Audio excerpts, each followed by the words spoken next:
Okay mga Kamaster, welcome to Kamaster TV. And today ipapakita ko sa inyo yung tutorial ng ating forward reverse Y delta circuit. Yung last time na in-upload ko yung part 1 nya. Ngayon, i-discuss naman natin muna. First is yung power circuit ng forward reverse Y delta circuit.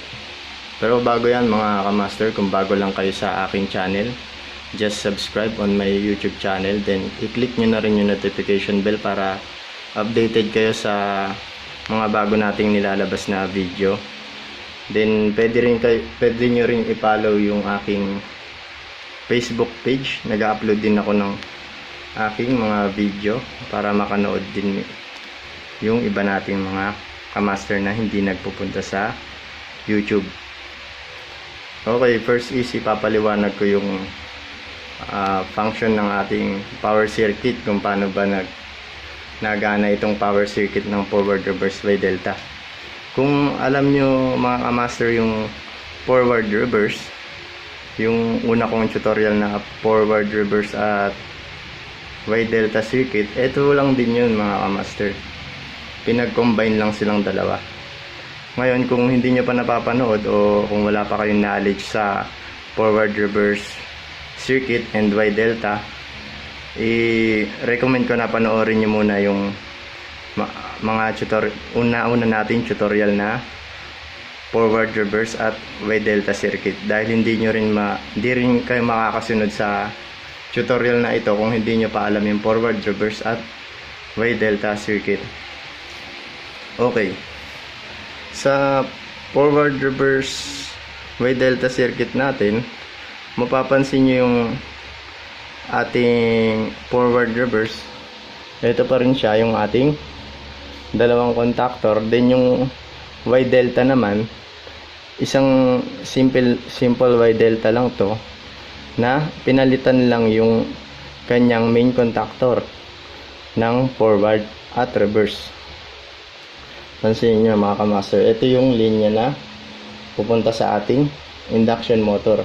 Ganun pa rin yung configuration nya, U, V, W, and W, U, V. Okay, or line 1, line 2, line 3. Ganun lang bali yung principles nya. Yung dating Y delta, parang ginawa lang na magiging dalawa lang yung main contactor nya. Kasi sa original na Y delta, kumbaga ito yung pinaka main contactor. For example, wala to, yung ating forward, yung typical na Y delta, ganyan yung itsura nya. Ngayon, in additional lang siya ng reverse, kasi hindi kayo pwede magpalit dito ng, pag naka Y delta configure yung motor nyo, hindi kayo pwede magpalit dito sa Y ng mga terminals niya para bumaliktad yung ikot ng motor, kasi magbabago rin yung kanyang pairing. So tips ko rin, pagka may Y delta circuit kayo tapos baliktad yung motor, ang gagalawin nyo lang is yung main contactor. Ganon din itong ginagawa ng forward reverse. Ang ginagawa lang ng forward reverse is pinagpapalit niya lang yung line, o line 1, line 2, o kahit anong line sa tatlo para bumaliktad yung ikot ng ating motor power circuit o yung ating induction motor.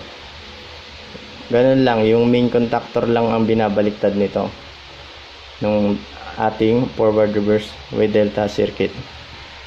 Ang function pala ng ating forward reverse Y delta circuit is, first is gagana tong forward, kung forward yung ating i-activate. Then after nun, sabay nyo yung Y forward, sabay yung Y. Then after ilang seconds, papalo yung ating delta. Ganun din naman sa reverse natin, reverse Y, then after ilang segundo papalo yung ating delta main contactor. Ayan, ganyan yung diagram nya mga Master. Okay, gumawa ako ng simple diagram o parang simulation niya na magpapakita ng function ng ating power circuit. Yung nakikita nyo ngayon, yun yung ating power circuit. Ito yung may push button tayo. Ayun yung naka-stop status siya. Ibig sabihin hindi pa siya nagana. Yung red, yung stop, reverse yung R, then yung F yung forward natin, then yung sa taas yung indicator light niya. Ngayon, for example, testingin natin yung ating forward. Okay. Kita nyo dyan sa ating diagram, naka-active yung ating or naka-start yung ating forward, umilaw yung ating indicator na green. Then makikita nyo yung Y natin, nag-close contact yung Y kasabay yung sabay yung forward natin at saka yung Y na nag-close contact. Then after ilang seconds nyan, pagka nag-trigger na yung timer, ganito na yung mangyayari sa kanya. Ayan, papalo naman yung delta nya. Yun na yung simple function ng ating forward na may kasamang Y at delta. Then kung sa reverse naman, pipindutin natin yung reverse nya. Okay, yan. Pindut natin yung in-start natin yung reverse. Ang sumabay naman sa Y is yung reverse, o sabay yung reverse at Y contactor. Then after ilang seconds, papalo naman yung ating delta contactor, pero kasabay niya pa rin yung ating reverse contactor. Mapapansin nyo dyan mga kamaster, pinagpapalit niya lang yung main contactor. Parang simple Y delta lang din na nilagyan ng additional contactor. Kasi yung simple Y delta, forward lang lagi yun, o yung normal na ikot niya lang. Tapos syempre kung gawin natin forward reverse, ganun lang din yung principles niya. I-add lang natin ng isang main contactor. Yung isang main contactor naman yun yung configuration naman niya, pinagpalit niya lang yung line 1 at line 3. Makikita nyo dyan sa ating diagram yung kulay pula, kasi naka-color code tayo. Yung kulay pula, pagdating sa reverse contactor, naging kulay blue na siya. Ibig sabihin, line 3 na yung nag-tap sa kanya. Then yung blue naman sa forward natin, pagdating sa reverse contactor, naging kulay pula naman siya.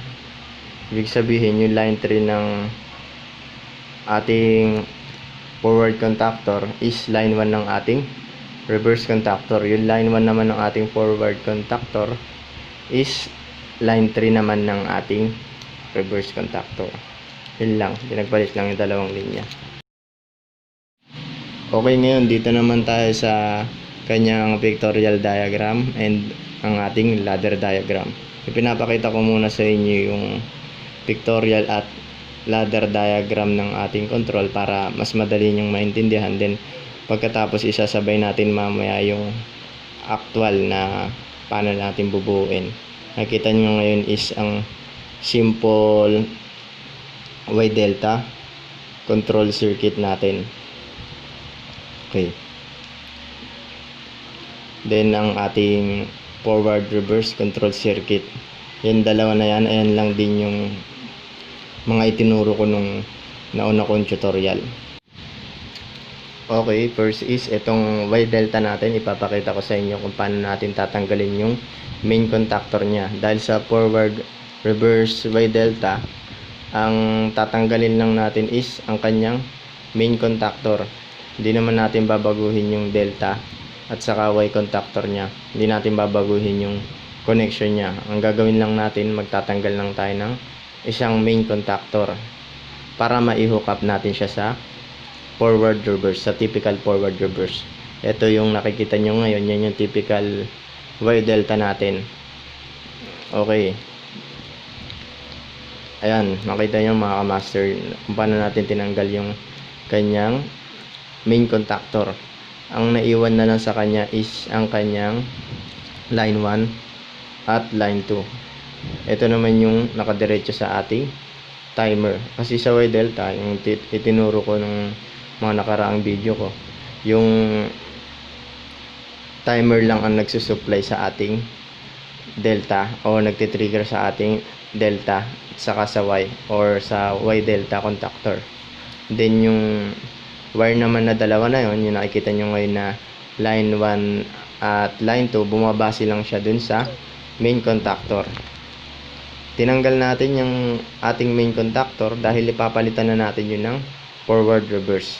Ganun lang siya kadali. I-hook up lang natin yung existing na Y delta contactor sa ating forward reverse. Kanina yung ating pictorial diagram, ngayon para mas maintindihan nyo sa ladder diagram naman, papakita ko sa inyo kung paano din nahati yung ating Y delta sa ladder diagram. Makikita ko yung stop, start, tapos yung main contactor nya, wala naman tayong nilagay na thermal overload sa gagawin natin ngayong circuit, kaya wala yan. Okay, ganito siya nahati. Yan, makikita nyo mga kamaster. Ayun din yung sa pictorial diagram. Kung sa diagram naman, ipinakita ko na sa inyo kung paano siya nahati. Yung line 1, line 2 natira, katulad din sa diagram natin kanina. Sa forward reverse naman, mga master, wala na tayong babaguhin dyan. Bagkus magdadagdag lang tayo ng dalawang normally open contact. Mamaya makikita nyo yun sa ating diagram at sa ating actual na gagawin. Okay, nakikita nyo sa taas ngayon is forward reverse din Y delta. Yung Y delta yun na yung hinati natin.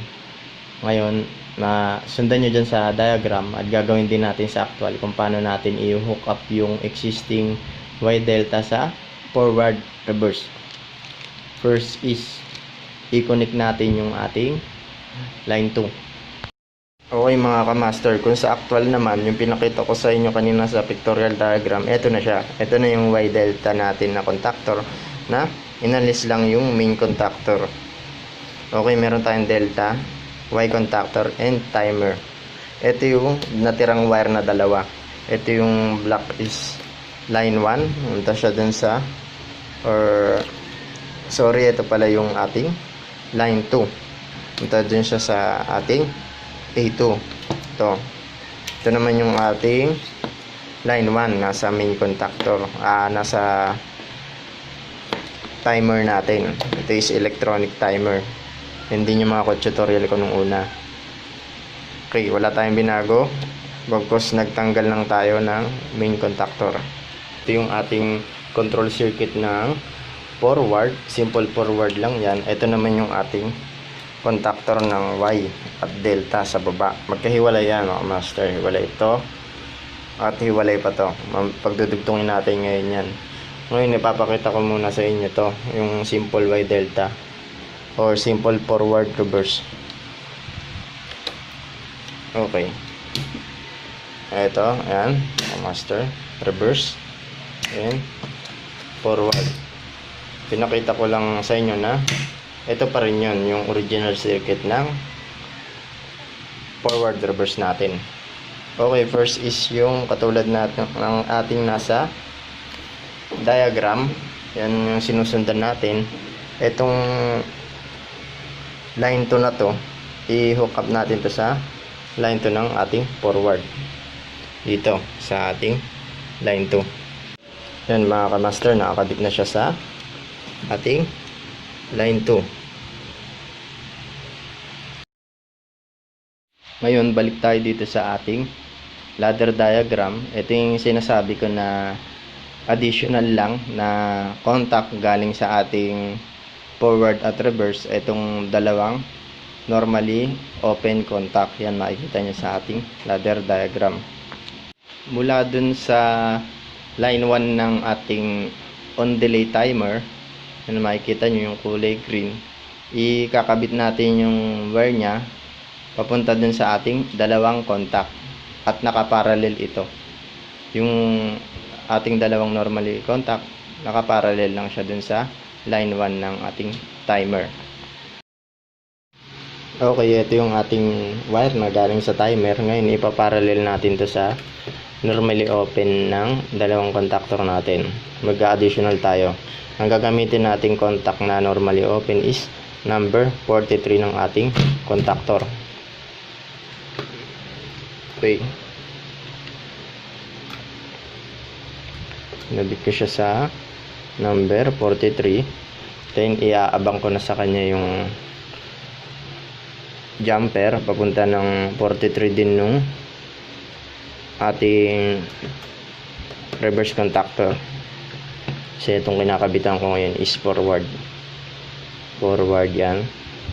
Nabangan ko na siya kasi nakaparallel nga silang dalawa. Kabit natin sa 43 din, normally open.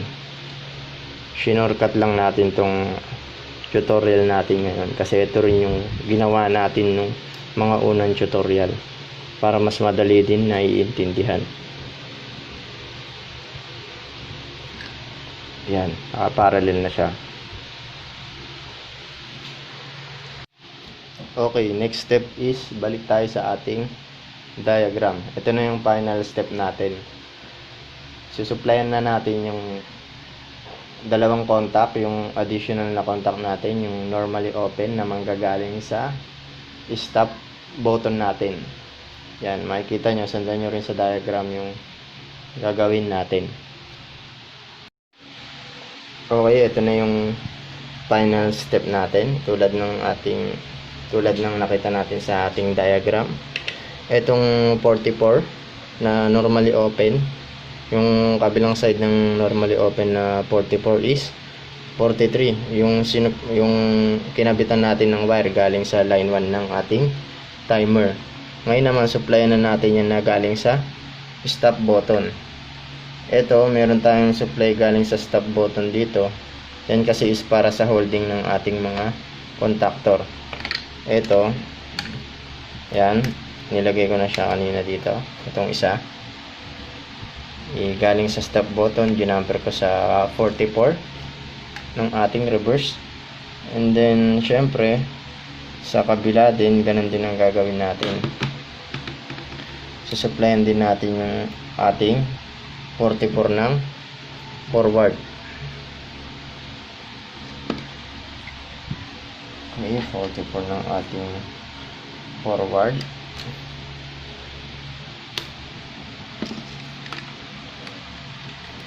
Abangan ko na ng jumper to, yung number 14. Ito kasi kanina is yung holding natin. Tignan nyo na lang sa ating diagram yung holding natin. Magtatap lang ako dyan sa holding natin ng wire papuntang 44 o para magkasupply yung number 44 ng ating forward. Kita nyo dyan sa pictorial at ladder diagram kung paano ko itinap tong mga contact na to na galing sa stop button. Itong wire natin na ginamit, yung kabila nya dito sa 44. Yan, 44.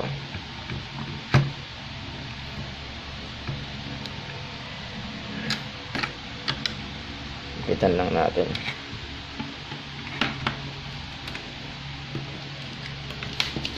Yan, bali ang may supply niya na mga kamaster is from stop button, pumunta siya sa